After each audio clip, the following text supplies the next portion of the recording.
Hello, good evening, greetings to everyone. Welcome to Connect Africa, to our daily. I used to say bi-weekly. By now, we are here daily. So, to our our daily live streaming session with me here and Kwame Gonza. We are here.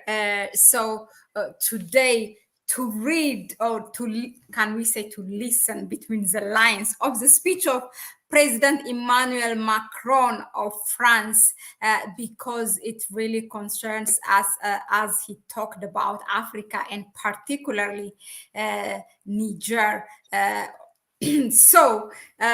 Before we go there, welcome, Kwame.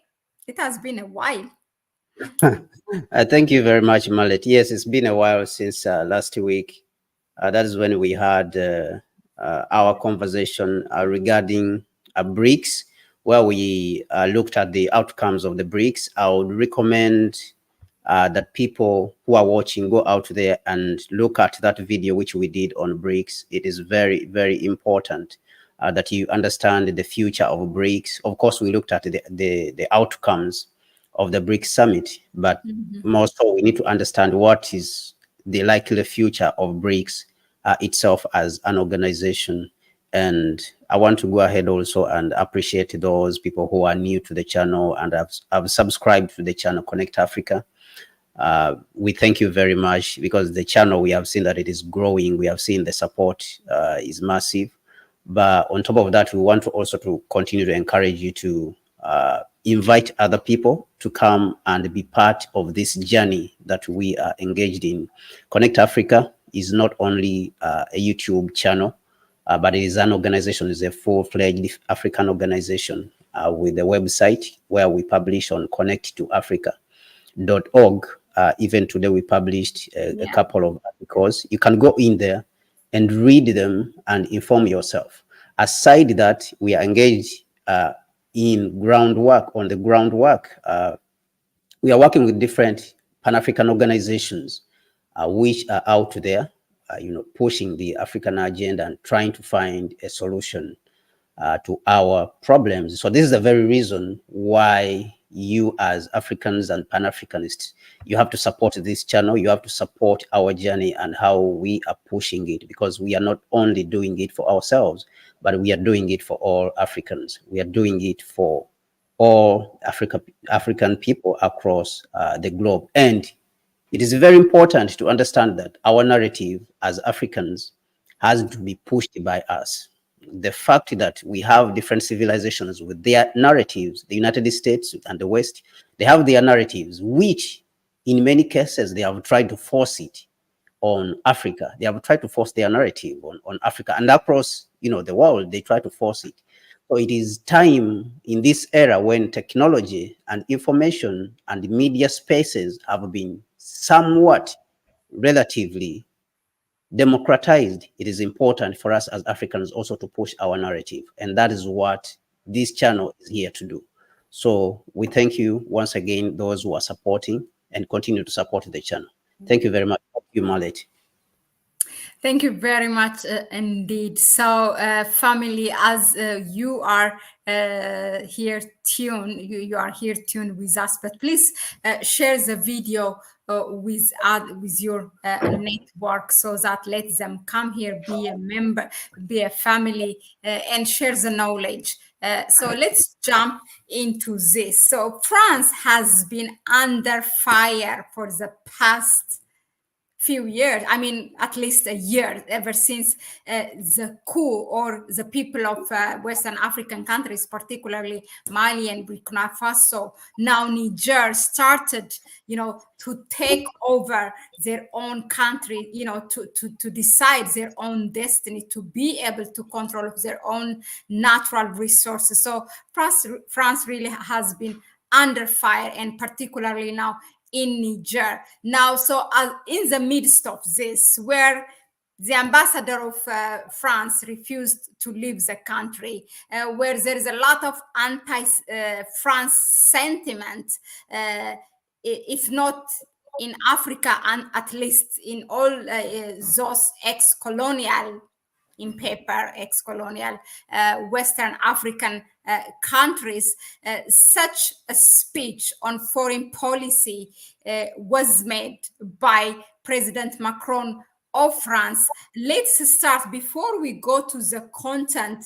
Usually foreign policies are not really to be such in public. I know it's something that he does annually, but in the midst of all this, where France is under fire and there's a lot of anti-France sentiment, to come and tell us a weakening Europe, to use his own word. Why in public? What is he trying to signal? Yeah, I think the France. Thank you, first of all, Mahlet. But I think France is facing quite a lot of challenges. Actually, the general West, they're facing a lot of challenges. But let me first play this video here, and then we'll pick it from there.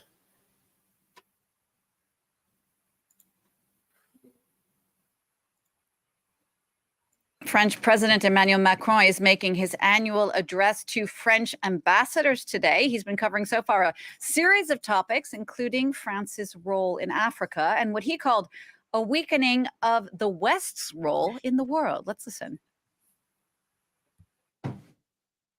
I believe our policy is the correct one. It's based on the courage of President Bazoum, on the efforts of our diplomats and our ambassador in Niger, who will stay despite pressure from coup leaders.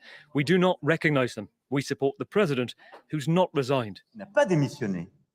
France 24's Angela Diffley was listening to that speech with me, a speech that's still going on after about a good hour and a half. Angela, Macron earlier was warning against what he called this risk of a weakening West. Tell us a bit more about that.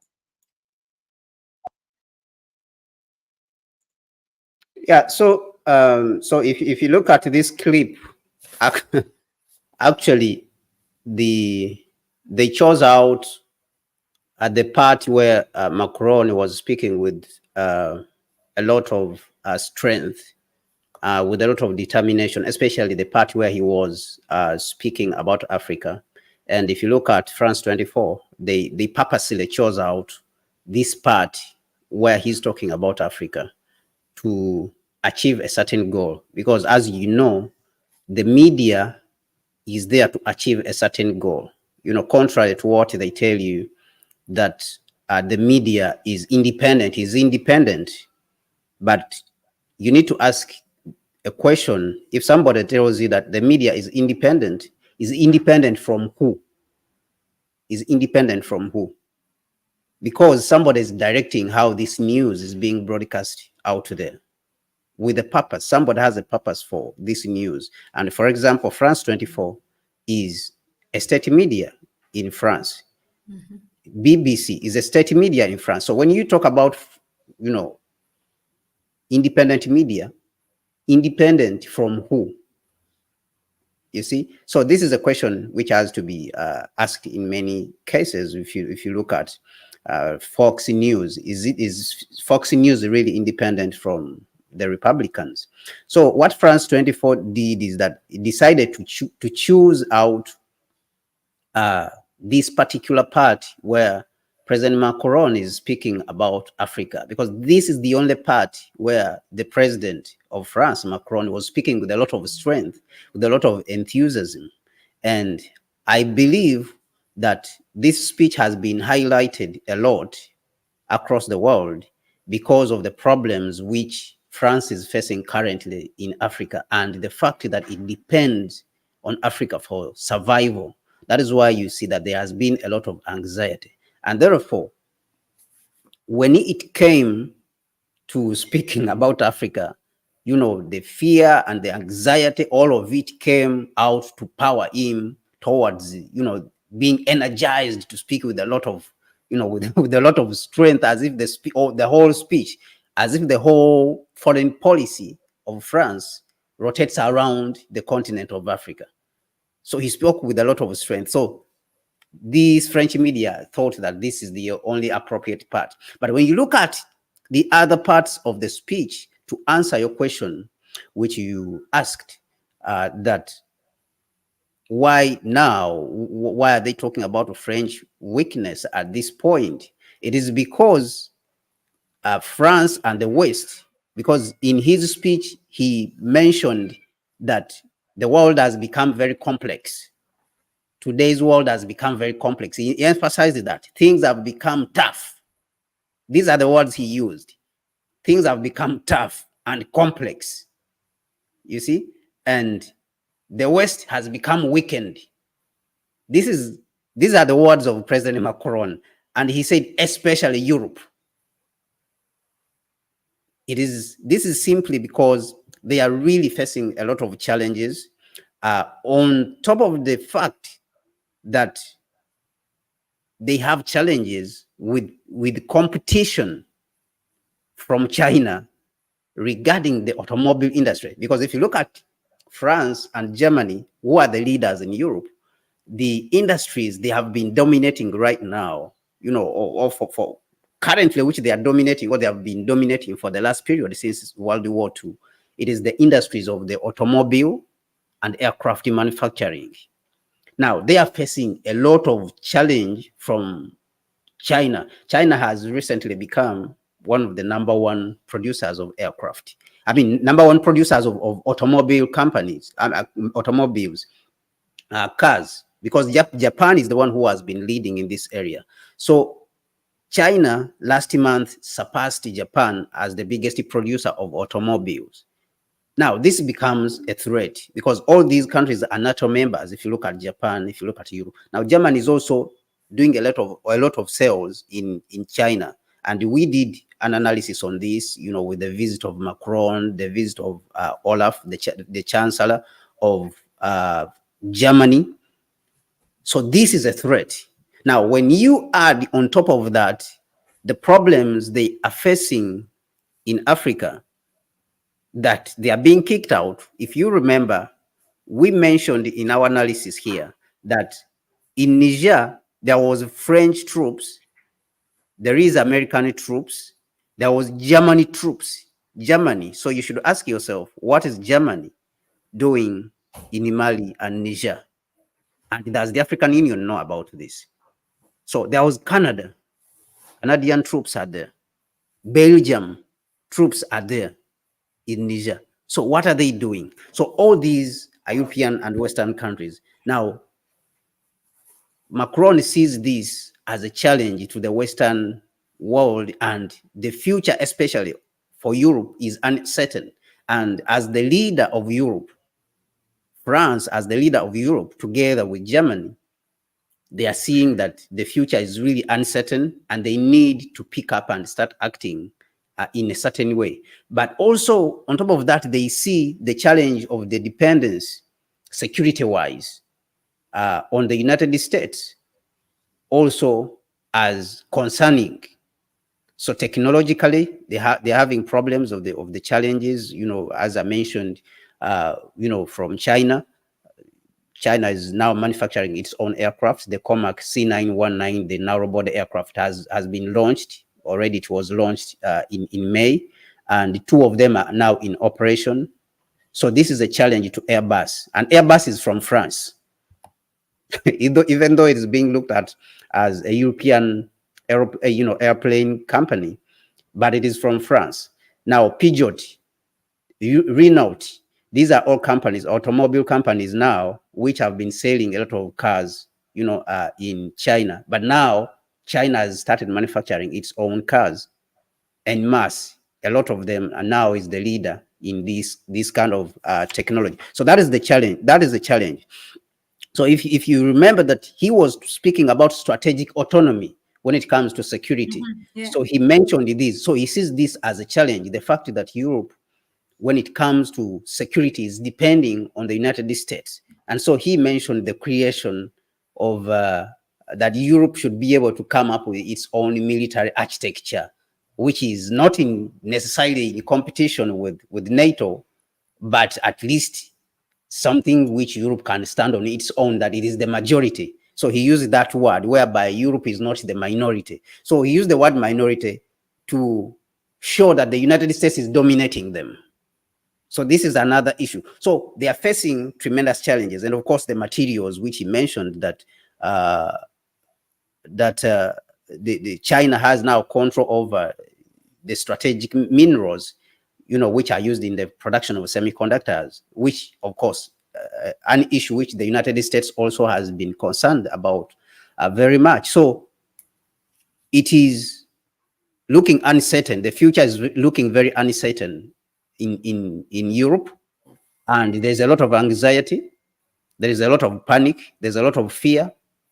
In Niger, the reason they are insisting that the uranium, these energy resources which are used in France, while Niger doesn't, 90% of Niger doesn't have electricity. They're talking to us about democracy. So these are the problems that the people are waking up. People are waking up. So that is why he came with this tone and saying, he came with the tone of saying that things have become tougher. Things are tough. The world has become complex. So the complexity he's talking about is that people are taking back what belongs to them. We have been stealing from them. We have been taking what belongs to others. It is complex that now we are facing a crisis. Things have become tougher. So this is the language he used. So they are tougher because we will have to pay the right price for resources. This is the toughness.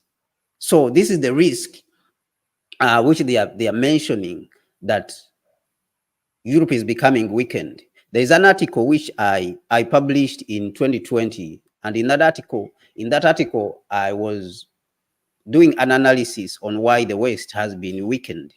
But the reason why the West has been weakened from my analysis is that the growth that has been happening in Asia and other parts of Africa, you can talk of course, Ethiopia, which has been the fastest growing economy. So this growth affects Europe because the wealth now is transferred to the people in these countries. In Asia, you've seen that a lot of wealth has been happening. A lot of growth has been happening in Asia when they're talking about the Asian tigers, for example.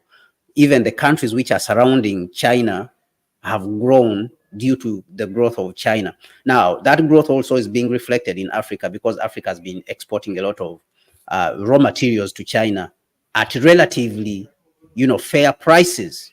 So this affects the Western world, this growth. And that is why when you look at the 1960s and 1970s, they came with the structural adjustments to Africa to fight against the industrialization process in Africa. This is the reason why they fought against Africa's industrialization, because they saw that they're going to lose the markets for where to sell their products. And also they are going to lose access to raw materials because Africa will be using those raw materials.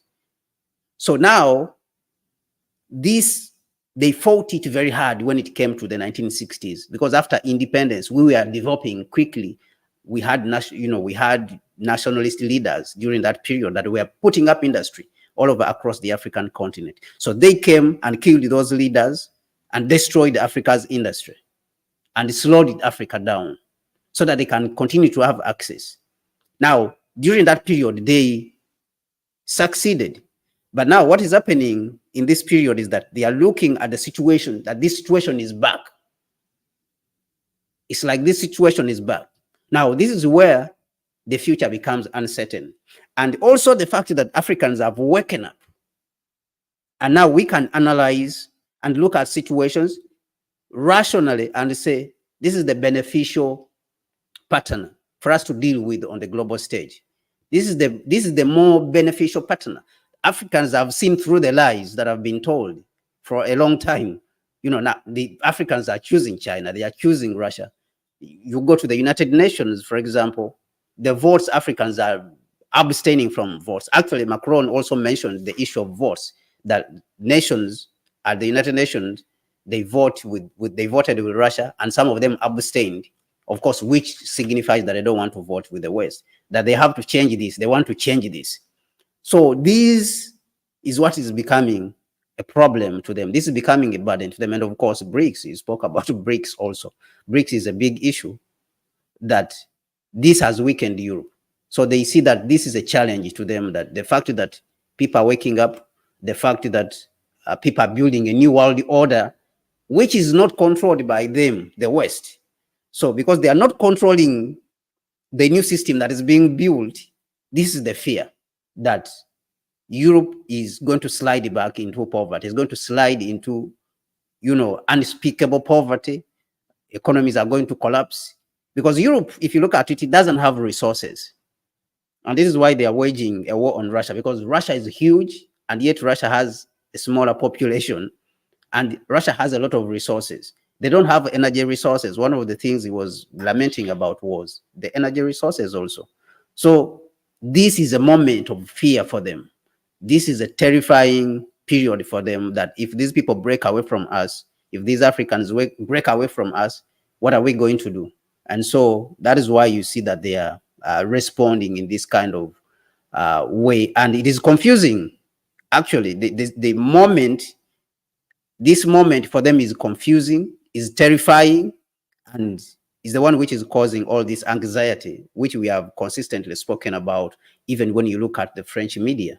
That you can see that even the anchors, when they are reading the news, when they're talking about this situation in Niger, some of them are like, why doesn't ECOWAS go in and just kick them out, kick the people out, kick the junta out, so they were just banking on that.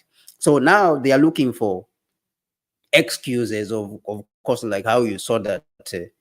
I think you even this in your recent video in the morning, how they are trying probably to use, they want to use this excuse that Niger will attack the ambassador, and then maybe they will come in, that they are coming to rescue the ambassador and try to bomb things around there with their private jets and stuff like that. So they are looking for all ways of saving their situation at this moment.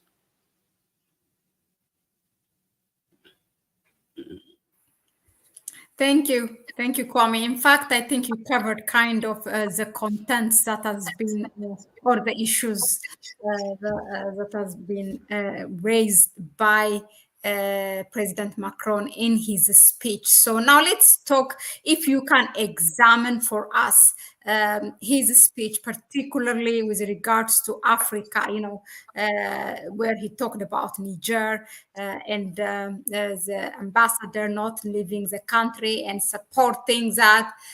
All the things that still not recognizing, only recognized the ousted president. So yeah, let's please examine that for us.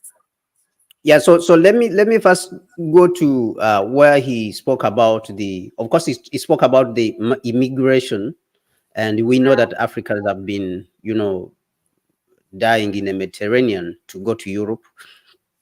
So one of those things he spoke about was that that their population, the European population, is being diluted, and of course, this is actually a racist, statement. Yeah. This is actually a racist statement, because what he's saying is that they don't want people who are not Europeans to come to Europe, many of them. So he said that Europe's population is being diluted, and also our trade, position on the global stage is being diluted. These are the words he used, and therefore they need to consolidate their strategy as Europeans to be able to respond, to these threats. And of course, he spoke about the rise in anti-French sentiments across the world. There's a lot of anti-French sentiments across, the world, especially, of course, is focusing on Africa. But what is interesting is that he also admitted that they have a role to play, when it comes to colonialism. He admitted that we are responsible for the colonialism also. And if you look at when he went to Algeria, they asked him to admit the fact that France was responsible for brutality and colonialism in Algeria, and that he should apologize. He said that France will not apologize, that if they apologize to Algeria, yes. So that if they apologize to Algeria, then they will spark off, something, because everyone will want to be apologized to, everyone who France, sort of colonized. So this was his thinking and what he was implying. So he said that they will not apologize to Algeria. So, but you see him here recognizing that they are responsible, and these are the parts in which he was sort of speaking melancholy. You can call it melancholy. He was sort of sad, when he was speaking about the decline of, the weakness in Europe, in the West, and especially Europe. He was sort of sad that you could see that he is like lamenting that we are responsible for this neocolonialism, but also these Western institutions which we built up, we built, them up when the rest of the world was not independent. He's talking about the World Bank, IMF, and the United Nations, and that these institutions, people are looking at them as outdated now, that they are irrelevant. These institutions today are irrelevant. So people now, they are forming their own institutions like BRICS. Our commercial order is being challenged by BRICS. People are going to BRICS.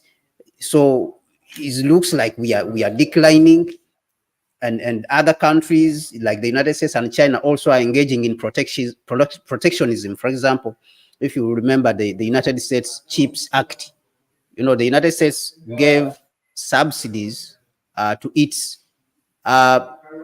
companies to be able to manufacture microchips within the United States. So these are some of the things he was speaking about, that the United States is also engaging. It is a threat, of course, to Europe. The fact that the United States is engaging into, protectionism, the CHIPS Act, with the CHIPS Act, for example, that it gives subsidies to its companies to be able to manufacture microchips, cheaply. And these cheap microchips, of course, they will find themselves in Europe. And Europe has been actually having a lot of friction with the United States when it comes to subsidies. And the United States technology companies, the European Union has been fining Facebook, has been giving Facebook a lot of fines when it comes to how it is using data. Google, all these have been fined at one point or another, in Europe. So these are the things which he spoke about, and he was trying to emphasize that they must respond. They must respond and strengthen the so-called democracy, with their partners, and invest, military and all these things which I spoke about. But when it came to Niger, that is when he raised his voice and he started speaking, of course, aggressively. He supported President Bazoum. He came in strong to support President Bazoum, and he said that they should support Bazoum. Bazoum is a hero. He's a hero for refusing to give in. And he said that some Pan-African leaders, Pan-African groups, yes, he said that some Pan-African groups are conniving with the neo-imperialists, and that to criticize France and to reject France in Africa, and he will not accept, they will not accept Africa to become a muddy house. You see, so he's speaking as someone who has authority over the African continent. So this is where the problem is. And I think these are the things which our African leaders actually have to pay close attention to. African leaders have to pay very close attention to, because when somebody uses this kind of language and you just leave him to go, I think this is where these things are becoming very problematic, and our people are dominated, while the African leaders, African heads of state, are just sitting by, because he's speaking like somebody who has authority over the African continent. And he says that France was invited. And in this, he claimed that their operation in Mali, that it was a success, the Operation Barkhane.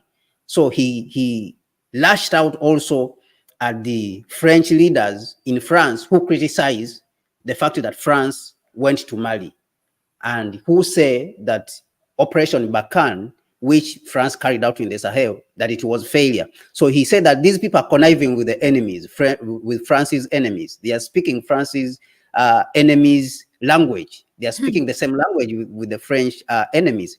So he criticized them and lambasted them, you know, those French leaders who are, you know, and this, we spoke about this, I think, a period ago, whereby we have in the West, people like Richard Wolff, for example, you know, who speak on the side of the global South. And they say that United States should not go around spreading its imperialism and oppressing the world. You know, people like Noam Chomsky, you know, but these people are dampened. Their voices in many cases are dampened. They are stifled and they are denied airtime, that they are not present. These people are normally not present in the mainstream media. So this is how they actually attack them. This is how they come at them, because they, even within France itself, there is politicians who do not agree with the French policy in Africa. They don't agree with the fact that French has troops in Africa. They think that it should not be there. Instead, it should engage in trade.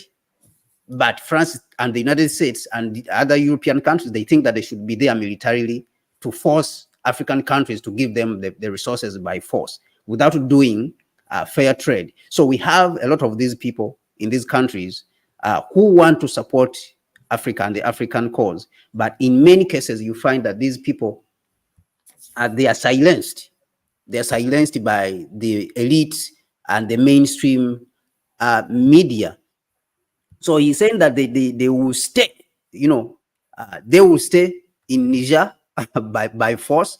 They will stay in Niger. They will not accept the fact that the government in Niger, which they are calling illegitimate, is telling them to get out of the country.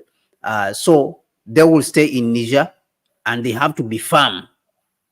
They have to be firm in this. And of course, he praised, as I mentioned, the President Bazoum as courageous for refusing to step down and to refusing to say that he's not the president anymore.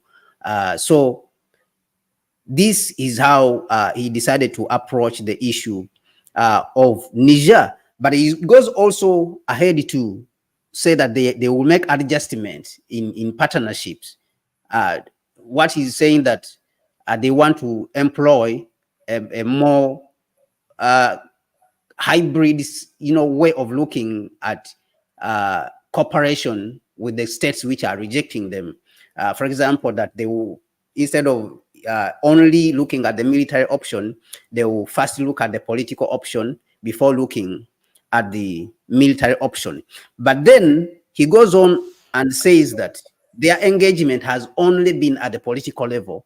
They have not engaged with the civil society. So here, I think he comes in with a lot of confusion, because the issue with Africans has been that Africans don't want military presence, foreign military presence on the African continent. Even with the United States itself, Africans want to do business. They want you to come and trade. If you want to set up industries, come and set up industries and refine resources. The United States and Europe, they do not want that. So they resort to propaganda and hence military intervention and political blackmail. So this is the tactics which they have been using. But on one side, he's talking about the fact that they are going to, you know, mix and make a hybrid of intervention whereby they intervene politically and then militarily. But on the other side, he's criticizing the fact that they have intervened only on the political level and they have not engaged civil society. So he says that they need to rehabilitate the image. They need to rehabilitate the image, their image on the African continent, and also work with the new partners who are accepting. And there is something which scared me here when he was speaking about new partners who are accepting the overtures. He spoke about Benin, working with Benin in the Gulf of Guinea, and also he spoke about Kenya in East Africa. Wow. So that raised, you know, became really a point of concern for me. The fact that President Ruto is giving in, and this also goes into answer for us why President Ruto was not present at the BRICS summit in South Africa. This becomes a very big concern for us as Pan-Africanists and as Africans, we have now to put question marks on President Ruto, a lot of question marks. If the question marks have been 2, now we have to increase our question marks on President Ruto and increase it to 4 and double it up. The fact that he appeared in this speech and they mentioned Kenya as a reliable partner to France in the East African region. So this is what he, of course, mentioned. He called the coups an epidemic. The coups are an epidemic. So they will only cooperate.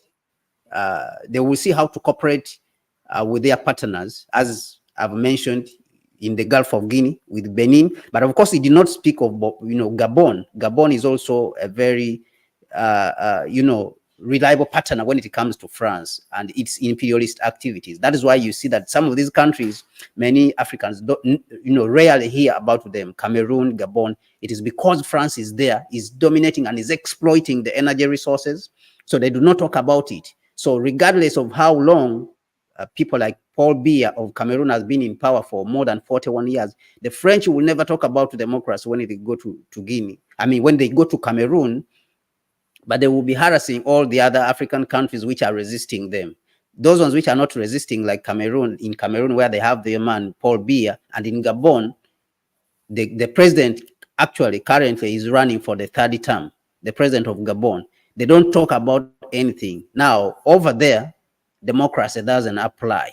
So this is the situation which we are seeing with President Macron. But the fact that he mentioned Kenya, I think it should be really a point of concern for us as Africans on this issue. Thank you, Mahlet. Thank you indeed, Kwame, for that. So with that, really, we have, for what we planned for tonight, kind of covered the contents of President Emmanuel Macron, and particularly that concerns us, the one where he talked about Africa and Niger. Yeah, Niger being in Africa. So let's go to some of the things. But before we go to the chat section and bring some of the questions to here, so what do you think that for Africa now to take away from here? Like, if you can, institutions, civil society, what should we take? Yeah, for civil society, I think we have to hold strong. For African civil society, I understand that. I believe that we have become very strong, African civil society, and our position as African civil society has to be increased. And actually, that is one of the areas where our organization, Connect Africa, is working in. We have to strengthen our position when it comes to pushing for the interests of the African continent, working together within the Pan-African body. We have to consolidate. That is the only way we are going to be able to face this imperialism of France. And we have to support in Niger, of course, in any way which you can. If you have to tweet it. If you have to speak about it on your radio station, speak about it. Because these people are always on their media platforms and making a lot of noise and pushing their narrative. So I think that this is one of the things which we, the African civil society, can do. Push the narrative. If you have to tweet it, if you have to write it on Facebook, write it. If you have to talk to anybody about it, talk to anybody about it. But Niger has to get every help it can.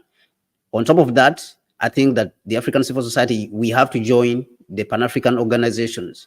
Everyone has to join the Pan-African organizations which are close, because our salvation is only in Pan-Africanism. That is where the salvation is, as for our African continent, is not in the current political leadership. The current political heads are neo-colonial in their orientation. So there is no salvation in them, apart from a very few on the continent, which of course, majority of the people know already. A lot of people, I think, know what is happening on the continent. But majority of the African presidents, we know that they are compromised. They are for imperialism. They belong to imperialism. So I think that is a point which we need to to take home. But also the African civil society has to work together with those governments which we see. We have to support them. We have to work with those governments which we see that they are for the African people, and also to push the African leaders. I think we have to talk about it, to push the African leaders to intervene in these situations. You know, you look at South Africa, for example, in the SADC region, you look at in the East African region. I think that these regional bodies, they have to intervene in this situation and not leave the imperialists to just move all across the continent. These I think, some of the things which can be done by us as Africans, but I think it's very important for us to inform ourselves. You know, Connect Africa is here as a platform, and like I said, on the civil society level, we are doing our work, we are doing our job, and we are pushing forward to the front when it comes to issues regarding Africa and the African continent. So you need to be able to support the work of those who are on the front line, pushing forward on the front regarding supporting Niger and all the other revolutionary governments which are out there doing the work.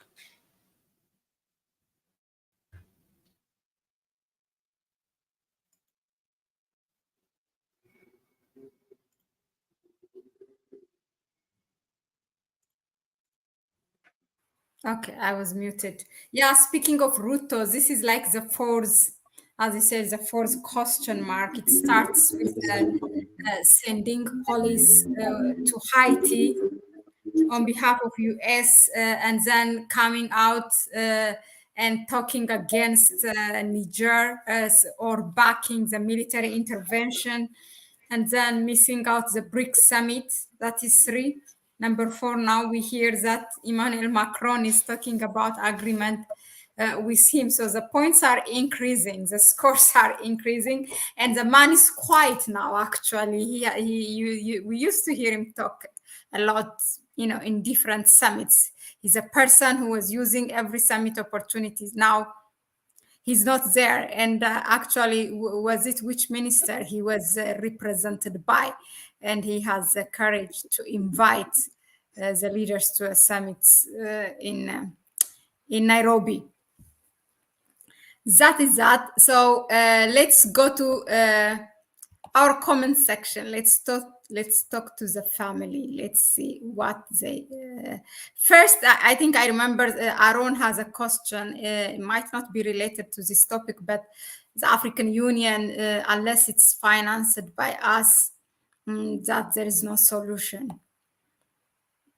Yeah, the African Union itself, of course, even Dr. Arikana criticized it and said that the African Union now is not working, is not working in the interest of the African people. And of course, is because we are not the ones who are paying for it. So if we are not paying for it, and also the people who are running it, at the head of running it, they are weak people, they are weak, you know, persons that they cannot, you know, push forward to seeing that the organization serves the interests of the African people. People like, you know, Musa Faki, you know, they don't have, you know, those interests of the African people at heart to the point that they are willing to sacrifice themselves to defend the interests of the African people. So that is why you need people like Dr. Arikana Chiombori in there, you know, who has for a long time wanted to run and be, you know, the chairperson of the African Union Commission.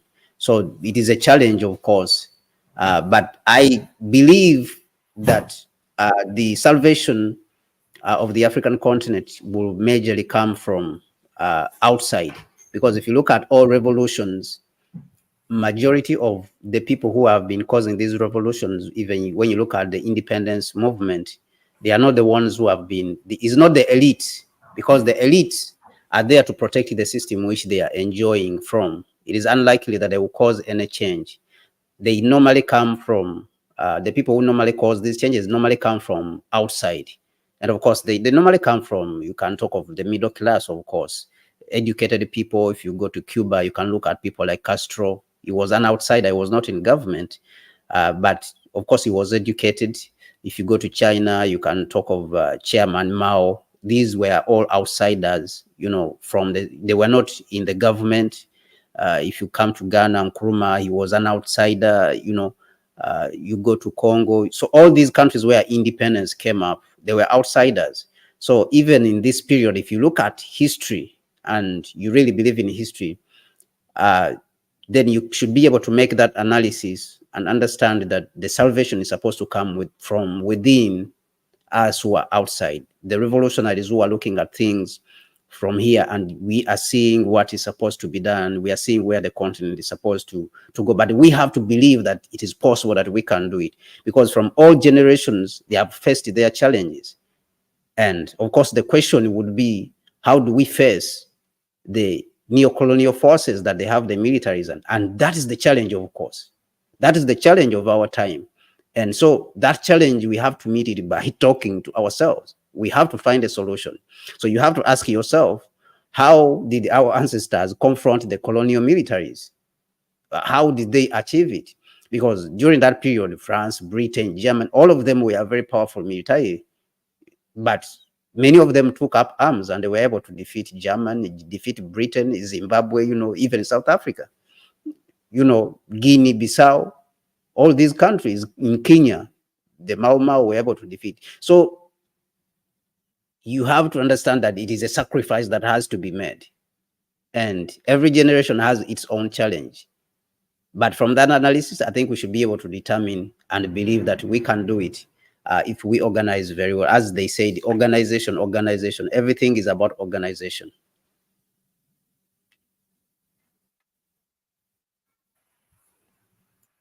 Yeah, true. Speaking of, Dr. Arikana, that people like her should be the head of the African Union. True, but only when we have leaders like Asim Goita, Ibrahim Traore, and now the Niger one, General Tihiani. So people like that, because the power is in the heads of states. So when we have heads of states like that, then it's really easier to bring Dr. Arikana. But until then, countries like France will appoint their own puppet like Faki Mohammed and then control. Yeah. The next comment is Aaron, the West forces there again. It's Aaron, okay. I'm gonna, next I'll do it. I'll try to give the chance for another one. The West forces their narrative only against Africa. Imagine if they try to impose like LGBTQ agenda on Arab countries. This is what PLO Lumumba, I heard, I think, talking about it. Yeah. True.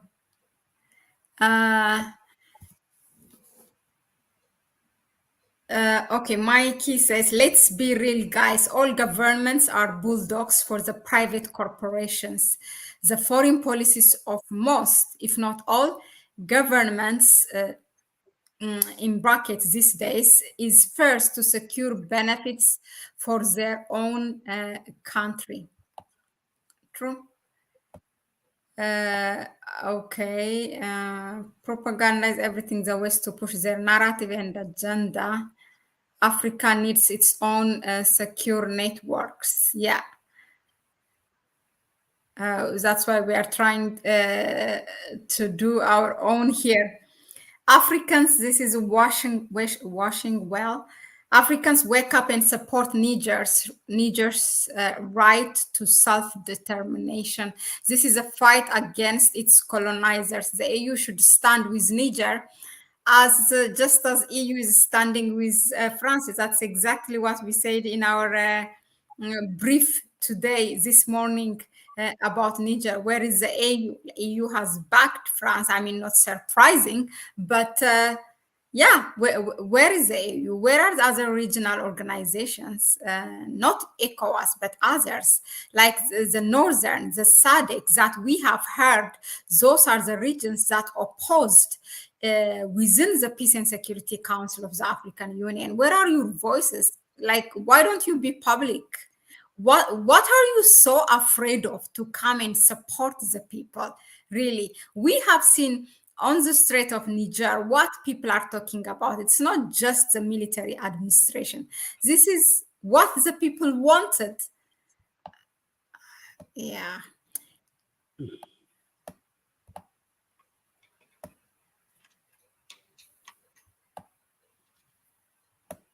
Without France, okay, there is no, without Africa, there is no France. Yes. Mussolini, this is Mikey. Mussolini army was blessed by the Pope to invade Ethiopia, so that Pope could sit on throne of David. They failed, so Pope built the largest church in Ivory Coast. Why? Think about it. I think it was the president Boini who built that big church, which was actually abandoned, I think, in his hometown. He wanted to build the biggest church in Ivory Coast. He wanted to build the biggest church in the world, and he built it in Ivory Coast, in his hometown, but people don't use it. It was abandoned, and he used a lot of money on it. When they asked him, he said that it is better that he builds the church, because even if he doesn't build it, you know, if they ask for the money, well, you know, it will not be there. Still, he will use the money for something else. No one will ask him about. Yeah, so that was the Ivorian, you know, president during that period. Actually, he's one of the presidents Nkrumah asked that they should unify, they should work together and unify Africa, but he refused and decided to work with France. So France really, that is why it looks at Ivory Coast as its jewel, you know, in the African continent. And that is why when President, Laurent Gbagbo was trying to take away Ivory Coast and give it back to the Africans, they had to come in and attack him, the French and the Americans, with the help of the Americans and the United Nations. They came in and attacked Laurent Gbagbo and installed Ouattara. And Ouattara came, they told us that he's coming because of democracy. After 2 terms, he amended the constitution and took another 3rd term. No one spoke anything about him. So this is where these Europeans become very dangerous. And they think that we cannot see all these things, these evil things which they have been doing to us. And it's pathetic that they want to think in this way. They think that we are going to continue to accept this, level of hypocrisy, which, we are refusing at this point and saying that we will not accept this level of hypocrisy, because right now the Africans are waking up and the Africans are waking up. So we will not accept this level of hypocrisy. So that is why you see that, Dr. Arikana warned and said that any African leaders who doesn't want to be on the side of the people is going to be swallowed. Is going to be swallowed by the revolution, because that is what is happening right now. But for now, I think they think that it is a joke. They think that it is, something to play about. Yeah, but until things happen, that is when they will realize that these things are real, man.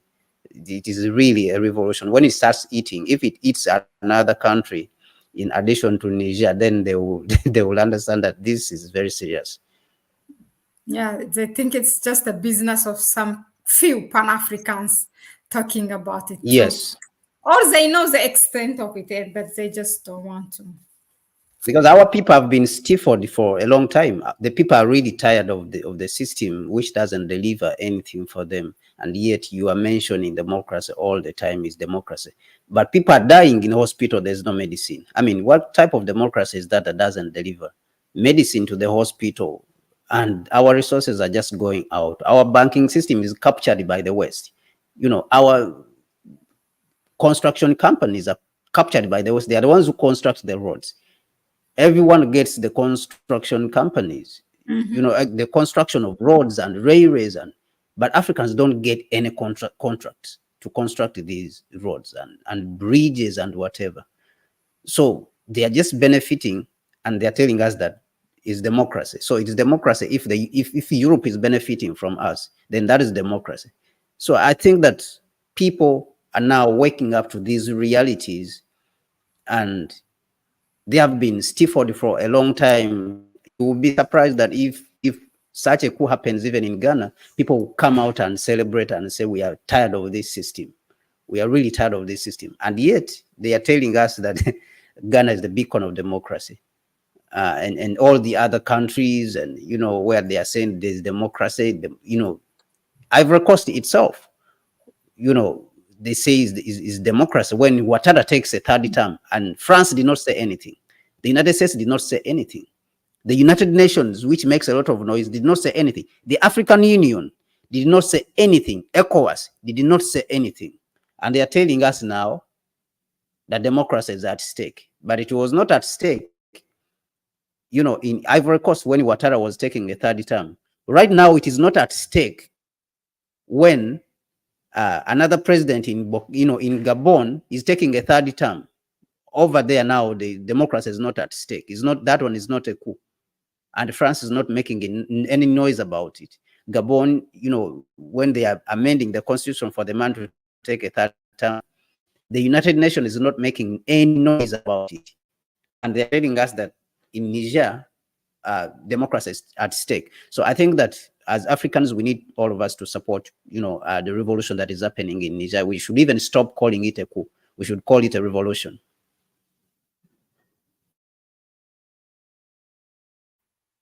Yeah, it is a revolution. It's what people wanted. Jack Amos says, landlord say, get out of my house, tenant refuse. Yeah, that's the situation. We should not behave like the bad guys just because they cut out electricity. Just because they cut our electricity. Let us at least give the French embassy in Niger a light bulb and a bowl of uranium. Are you serious, Mikey? Europe have zero resources, so what do you think happen now if Niger not gives them uranium? All right, let me see if there's really a question. If not, that's it. Okay, Gray Zone, primarily an anti-imperialist independent news channel, lost its access to GoFundMe this week. Google slaughtered critical independent left media sites during Trump era. Gray Zone, that is the channel? Okay.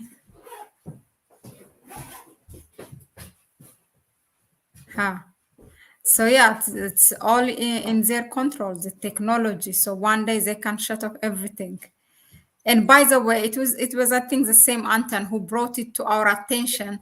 Al Jazeera. I just slipped out of our discussion. Maybe I'll do a brief video about it, where Al Jazeera published, you know, a lot of disinformation about Niger. This is exactly what now Macron calls few Pan-Africanists. You know, all those support for the military administration are now just like we are talking nonsense. Huh?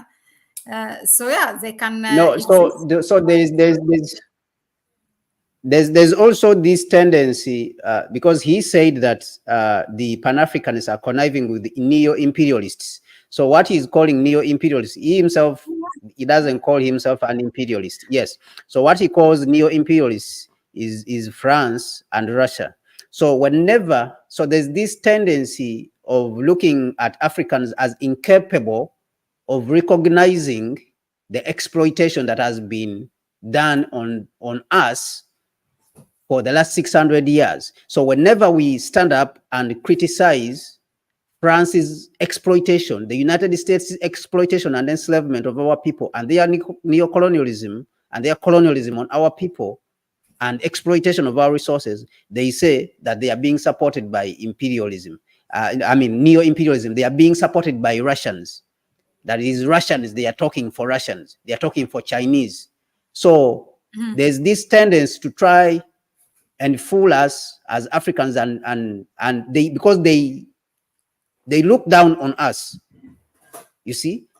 So there's a tendency to continuously want to humiliate Africans as incapable of resisting that the only time we resist is when Russia and China has told us that we should resist Western imperialism. So what they are trying to communicate with this kind of language by Macron is that Africans, you are perpetually supposed to be in that state of affairs. We should exploit you, and you should be grateful that we are exploiting you. You should never resist. And the only time you resist, we will know that if you resist, it is Russia and China. I mean, and this is ridiculous. And so you see that networks like Al Jazeera, which started as an Arab channel, and Al Jazeera itself, which comes from a country that is not democratic. It comes from a country that is not democratic, constantly talks about democracy. It started out as an Arab channel. Now it has been hijacked by the Western world. If you look at it now, it has been staffed by groups from the Western world, individuals from the Western world. That is what has been staffed right now in Al Jazeera. There's no more, an Arab, channel. It's only an Arab channel in name, but is fully Western. That is why you see that now Al Jazeera has no problem in spreading this information and spreading all kind of false information about Africa and others, which, other people it doesn't like. Because look at the people who are reading the news on Al Jazeera now. Majority of them, they are Western people. And so they are free over there, to run with all kind of, even in the issue of attacking Libya, Al Jazeera was instrumental in spreading the false news. It was instrumental. It was almost the one who was leading, because it comes from a country which had a grudge on President Muammar Gaddafi.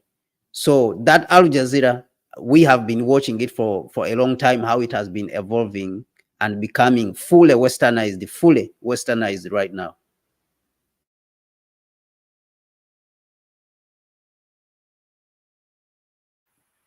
Interesting. Neo-imperialists or neo-imperialism.